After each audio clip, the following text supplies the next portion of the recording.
Olá, estamos de volta aqui no programa Show da Tarde, aqui pela TV Primer de São José.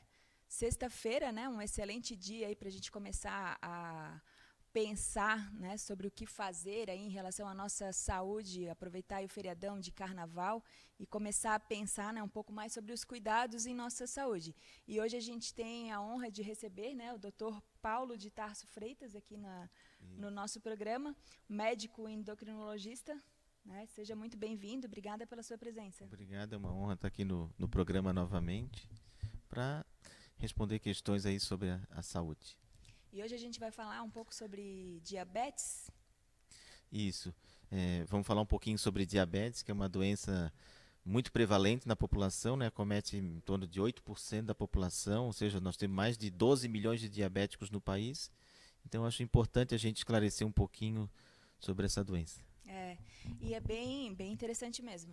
Doutor, quem ingere açúcar, né, a relação que existe da diabetes com o açúcar, né, o que o senhor poderia explicar para os telespectadores? Então, isso é uma questão importante, porque muita gente chega no meu consultório e diz assim, doutor, por que eu estou diabético se eu não como açúcar? Eu sempre me cuidei, eu sempre evitei o açúcar.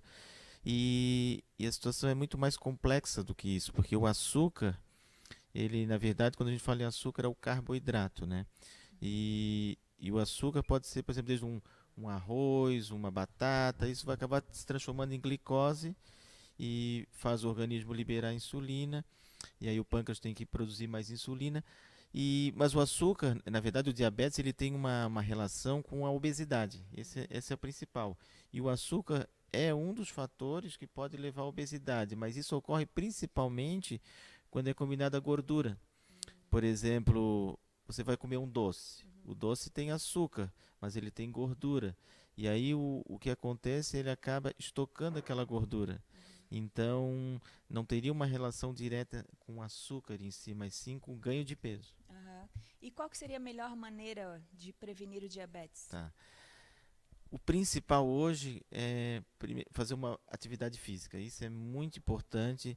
E quando eu falo atividade física, é aquela atividade assim programada, que tem que ter pelo menos 150 minutos por semana, porque a atividade física ela facilita a entrada da glicose na célula, do açúcar. Então, não, a pessoa sedentária está mais predisposta a diabetes, predisposta ao ganho de peso.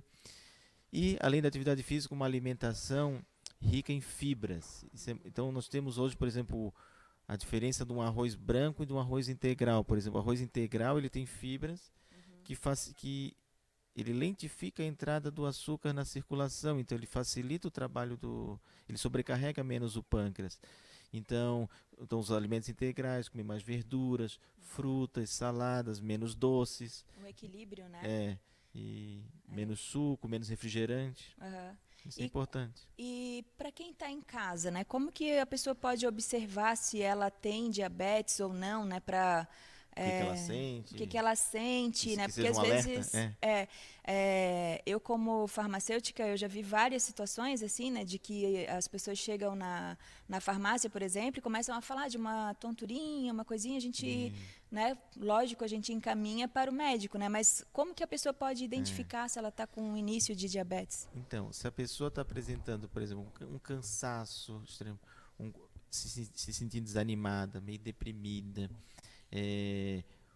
os sintomas clássicos também de urinar muito, muita sede, perda de peso sem motivo, muita fome e visão embaralhada, esses são sinais clássicos assim de diabetes, mas são sintomas de um diabetes muito descompensado. Então, quando a pessoa tem esses sintomas, já está lá em 300, 400, é nível muito alto. O diabetes, por exemplo, um 127 já é diabetes. Sim. E nesses níveis a pessoa não sente nada. Só que isso vai causando lesões nos órgãos, pode predispor a doença do coração, doença dos rins, na circulação. Então, a gente não se deve basear só nos sintomas, tipo assim, eu não sinto nada, eu não tenho diabetes. Realmente, o diagnóstico do diabetes é pelo exame de sangue. E mesmo não sentindo nada. E quem se deve se preocupar mais em fazer esse tipo de exame regularmente é a pessoa que tem casos na família e que esteja acima do peso. Essa pessoa está correndo um sério risco.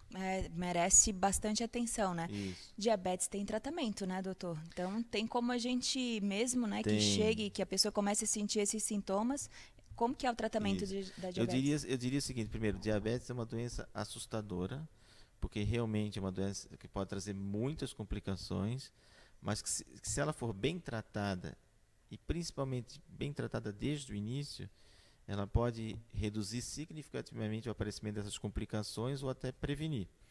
Então, o tratamento é sempre uma reeducação alimentar, com esses alimentos que eu citei, atividade física importantíssima, e quando já tem o diagnóstico de diabetes, é obrigado já a iniciar algum medicamento. Por quê? Porque aí o pâncreas ele já perdeu muito a produção de insulina. E se a gente tratar só com dieta e atividade física, isso não segura a progressão da doença e o surgimento de complicações. Então, pelo menos uma medicação que a gente usa hoje, que é a metformina, disponível no SUS ou até gratuitamente nas farmácias, e quando o diabetes é um pouco mais alto, outros medicamentos combinados são necessários. Acaba, né, gerando aí todo o sucesso do tratamento, né? Isso. Eu sempre falo que o médico, o endocrinologista, ele tem que, né, fazer parte da nossa vida, né? Isso. Porque, olha só, né, tudo que você falou, né? Você acaba resolvendo o problema... resolvendo o problema não digo, né? Mas assim, sendo parceiro de um cardiologista na prevenção de uma hipertensão... até mesmo, né, um dermatologista, digamos assim, onde você consegue proporcionar beleza para a pessoa. Eu diria assim que o endocrinologista, ele se pensar assim, quem que precisa do endocrinologista, eu diria assim, pegar a população de obesos hoje. A população obeso, sobrepeso, que é pouco mais de 50% da população está acima do peso. Os diabéticos, problema de tireoide.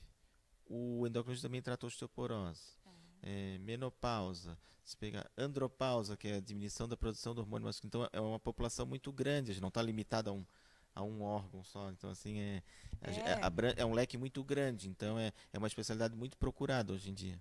E eu acho que merece, né, que entre na lista de check-up de todo mundo, né? É porque a gente lida com os hormônios, né? Então, e muitas vezes essa parte hormonal está envolvida, por exemplo, na questão da tireoide, uma depressão pode ser causada por um hipotireoidismo, principalmente em idosos. Então, às vezes a pessoa vai procurar um psiquiatra, descobre que tem uma alteração na tireoide, aí tem que procurar um endocrinologista. Pegando o gancho aí, né, dessa questão de obesidade, tireoide, todo mundo que tem alteração na tireoide vai engordar? Ela realmente engorda? Não, isso é mito, tá? Muitos procuram a gente e dizem, doutor, eu engordei 10 quilos e eu queria ver se eu não tenho problema de tireoide. A tireoide, para ela dar um ganho de peso, assim, de mais de que 2, 3 quilos, ela tem que estar muito descompensada, tipo assim, teria que estar um hipotireoidismo mais severo. E o que a tireoide faz é diminuir o metabolismo. Então, o hipotireoidismo, que eu chamo.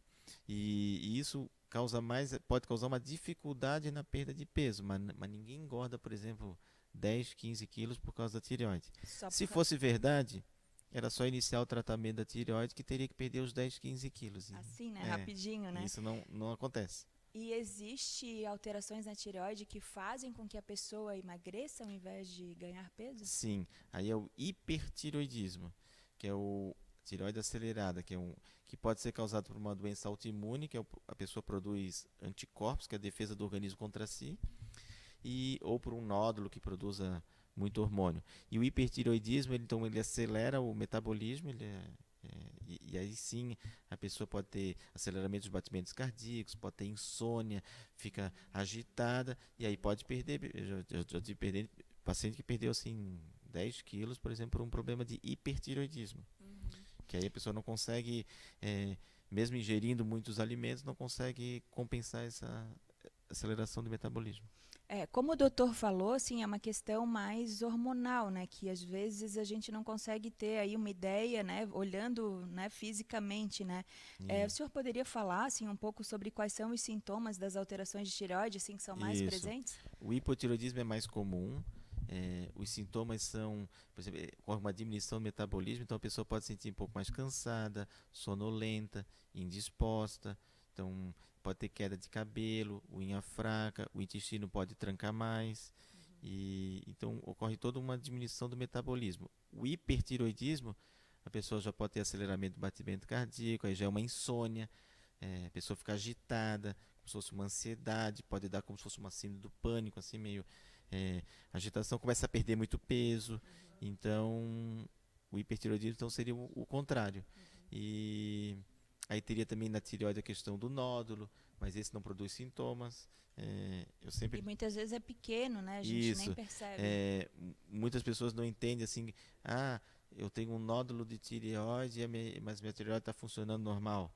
Isso existe, porque o nódulo é uma outra doença. Eu diria assim, o nódulo é como se o hormônio da tireoide é como se fosse o motor de um carro, e o nódulo é como se fosse a lataria.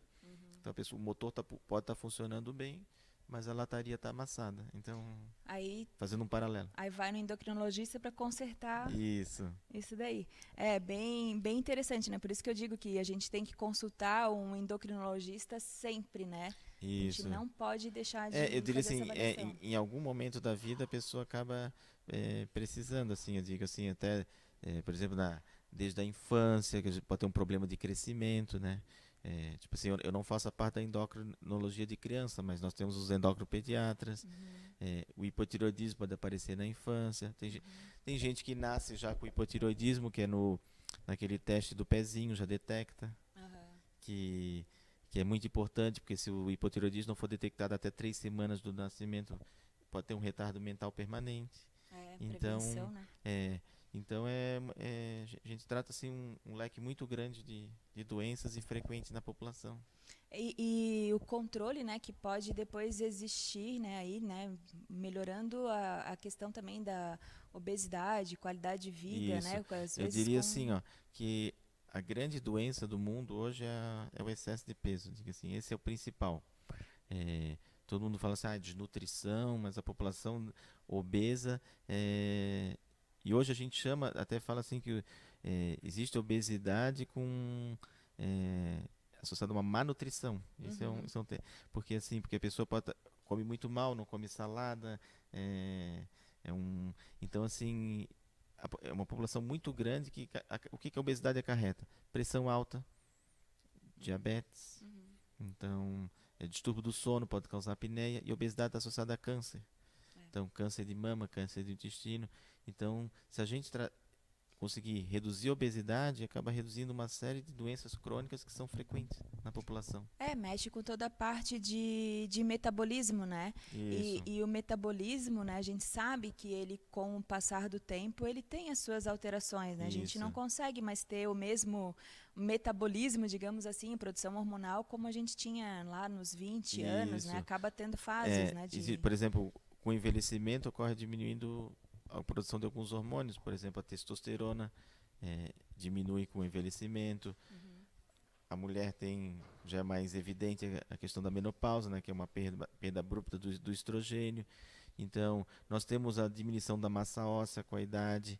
Então, mulheres podem ter osteoporose, que também às vezes não manifesta sintomas, pode se manifestar por uma fratura do quadril. Então, é importante assim prevenir essas doenças. Então, aí é que entra, né, o que eu sempre falo da visita, pelo menos uma vez ao ano, ao endocrinologista, né? Isso. Porque se desde, sei lá, dos 20, 25, né, a mulher ou o homem conseguissem, né, manter uma certa frequência com a ida ao consultório, olha quanta coisa a gente previne, Isso. Né? Eu diria assim, às vezes a gente cuida mais do carro do que da gente, né? Assim como o carro tem que fazer uma manutenção a cada 10 mil quilômetros, a gente também tem que fazer uma manutenção a cada ano, a cada 2 anos, 3 anos, mas não pode acontecer que nem... Eu peguei essa semana um caso, por exemplo, de um paciente que estava diabético. Eu perguntei, mas tu está diabético há quanto tempo? Quando é que tu fez a última vez exame? Ele disse, não, faz uns 8 anos que eu não faço exame. Quer dizer, ele podia... Com 5 anos, por exemplo, de diabetes, já pode ter complicação. Assim, então, uma pessoa que não faz exame por 8 anos, e vem com o exame alterado, a gente não sabe há quanto tempo tem, então é uma doença silenciosa. Então por isso que dizem a prevenção, o foco na prevenção é o essencial. Isso E às vezes são cuidados, né, como o senhor falou ali, na questão da alimentação, atividade física, né, que já faz com que o teu... isso. A atividade física é uma coisa assim que hoje as pessoas têm um ritmo de vida que muitas vezes eles alegam que não tem tempo. Mas eu diria assim, ó, se a pessoa faz um treinamento de alta intensidade por um curto período, ele tem um resultado muito bom, semelhante a uma hora de caminhada. Por exemplo, exercício simples, pular corda, por exemplo.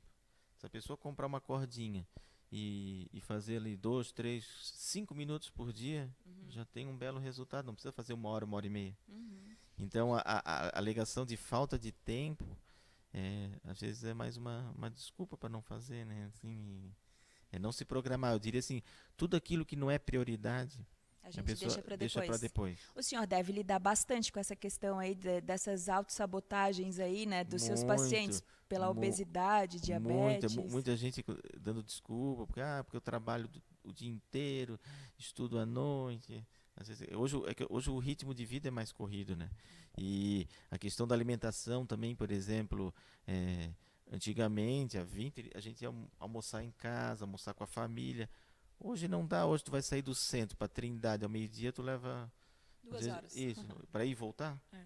com o trânsito que tá, então ninguém almoça mais em casa. E hoje, assim, muita gente acaba fazendo lanche, comendo uma coxinha ao meio-dia, coxinha com suco. É. Porque comer fora é mais caro também, para tu ir num restaurante com 1 quilo, comer salada às vezes é mais caro, então as pessoas hoje não têm mais condições de comer em casa.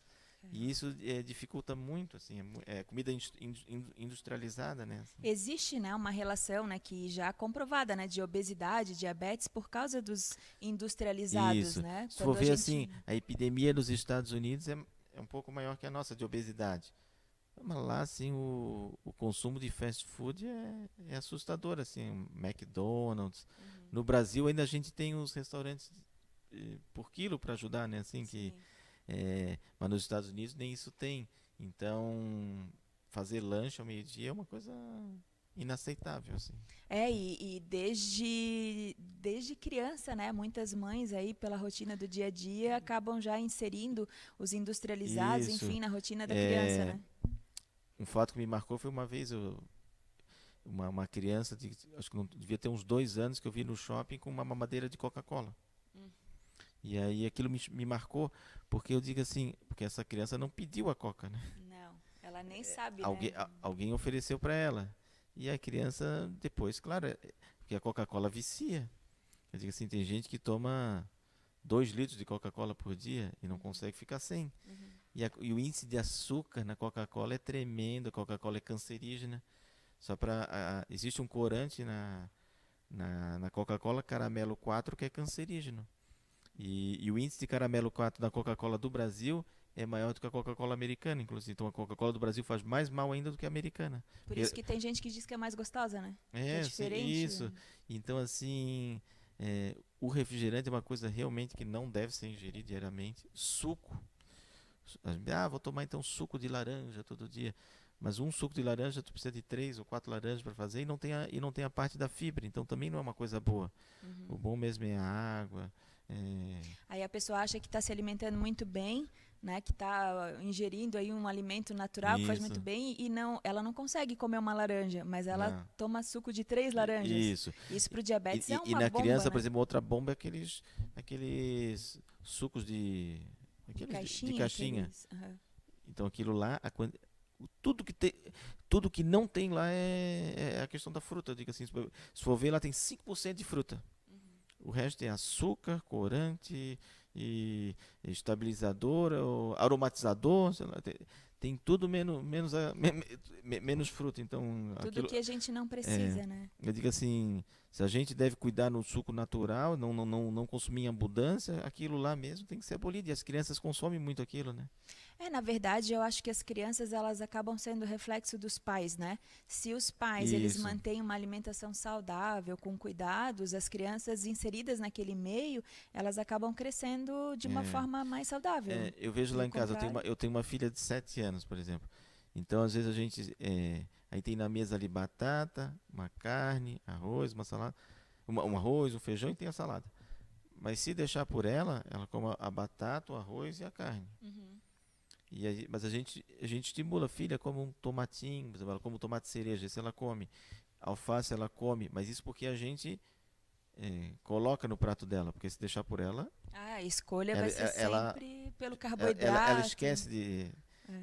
Porque assim, o carboidrato é mais palatável, né? Eu digo assim, a gordura também é mais palatável, por exemplo.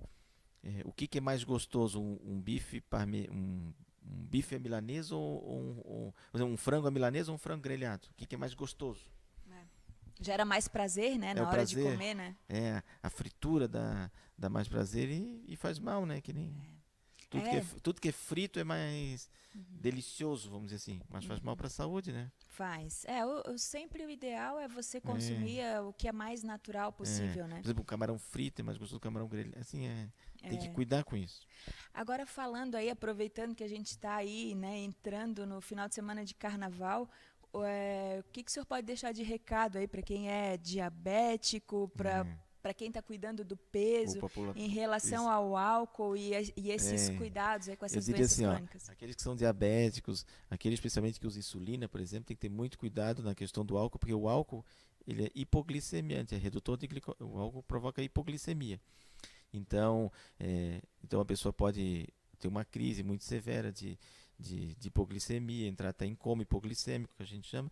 Então tem que ter muito cuidado, beber álcool com moderação e quando ingerir álcool, monitorar a sua glicose através daquela pontinha do dedo, glicemia capilar. E eu diria assim, mas isso vale para todo mundo. Se beber, se hidrate também. Junto, por exemplo, no intervalo ali da cerveja, por exemplo, ali toma um copinho de água, porque o álcool desidrata muito, né? A pessoa começa a tomar álcool, urina, no outro dia está aquela ressaca. Então a melhor forma de prevenir a ressaca é manter uma boa hidratação. Porque beber no carnaval o pessoal acaba aproveitando a fase, né? Porque dizer que as pessoas não vão beber, tem gente que não gosta, mas quem gosta acaba bebendo, né? Então existe, né, como você, né, mesmo tendo um diabetes ou algum problema de tireoide, ou tá aí controlando seu peso, tem como se divertir, né? Se não consegue resistir a uma cervejinha, tomar água junto. A gente tem que ser realista, né? Assim, a gente tem que saber lidar com a situação e orientar da melhor forma. É isso aí. O mundo de verdade, ele exige, né, com que a gente faça as adaptações, né? Isso. Verdade. Então, Dr. Paulo, muito obrigada, né, pela sua presença aqui hoje no programa, né? As informações aí de grande valia para todo mundo, né? E esteja sempre presente aí conosco, né, cuidando aí da população para que a gente tenha qualidade de vida. Eu que agradeço a presença, tá no programa do Tadeu Soares, e para mim é muito importante aqui esclarecer e estar à disposição aí da população para discutir assuntos da saúde. Muito obrigada. E um bom carnaval a todos. Obrigada, professor, também. Obrigada. Então, tá.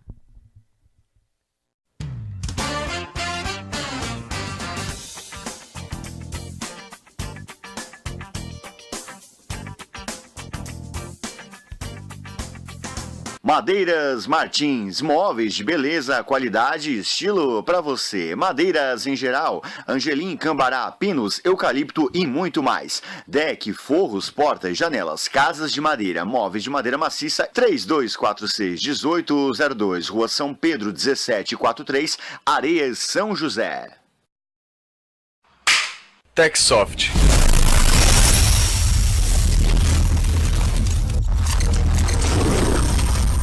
Computadores, tablets e celulares.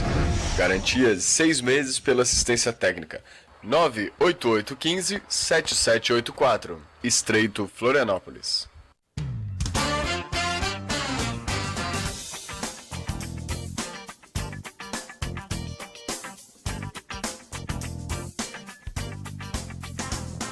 Voltamos com o Show da Tarde, sexta-feira. Estamos na reta final, fechamento de mais uma edição, e agora chegou o momento sublime, um momento divino, um momento importante, Bispo, ao seu, como vai? Tudo bem? Graças a Deus, bem, Tadeu Soares, é um prazer estar contigo aqui no Show da Tarde.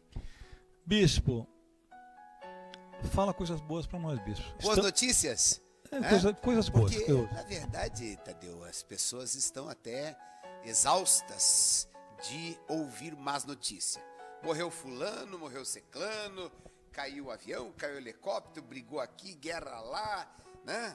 Estourou a represa aqui, ali, quer dizer, só se ouve má notícia. As pessoas estão, né, angustiadas, preocupadas, nervosas.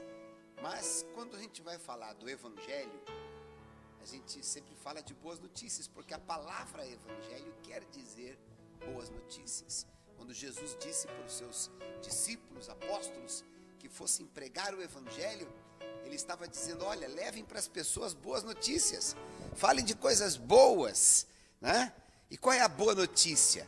A boa notícia é que existe solução para todos os problemas, que há um Deus, que Jesus está vivo, que Deus atende nossas orações.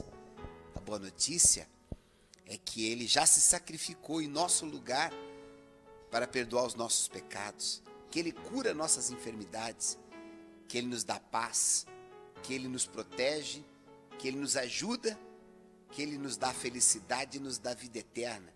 A boa notícia é essa, que realmente você pode ser feliz, que tem jeito para tudo, que você não precisa sofrer, que não precisa viver doente, que não precisa viver perturbado, que não precisa viver com o lar destruído, nem viver estressado, nem depressivo, não precisa se suicidar, não precisa viver nervoso. A boa notícia é que tem solução por meio da fé. Essa é a boa notícia. É a melhor notícia, que tem solução, que você pode vencer, porque todas as pessoas estão preocupadas com seus problemas, preocupadas com sua vida, com sua casa, a mãe preocupada com o filho, que muitas vezes está nas drogas, né? A esposa preocupada com o marido, se é fiel ou não, se tem amante ou não, se vai conseguir um trabalho ou não. As pessoas preocupadas se vão ter emprego amanhã. As pessoas estão preocupadas se vão ter o dinheiro do aluguel, se vão poder pagar o cartão de crédito, né? As pessoas estão preocupadas com suas empresas, com seus negócios, com suas dívidas. Então o que mais existe hoje é preocupação. A pessoa acorda preocupada, pensando nos problemas, passa o dia pensando nos problemas e vai dormir pensando nos problemas, e às vezes nem dorme direito, né? Quer dizer, acaba que a pessoa vive uma vida de angústias, não é verdade? De tristezas. E isso gera o que nas pessoas? A ansiedade. A ansiedade faz com que a pessoa, ansiosa para ver tudo resolvido, para poder pagar o que deve, receber o que tem direito, vender o seu produto, ansiosa para poder, né? Então a pessoa, nessa ansiedade, ela não se alimenta direito, ou come demais, e vem a obesidade, ou não come, acaba tendo deficiência no seu organismo, ela não aproveita nem o alimento,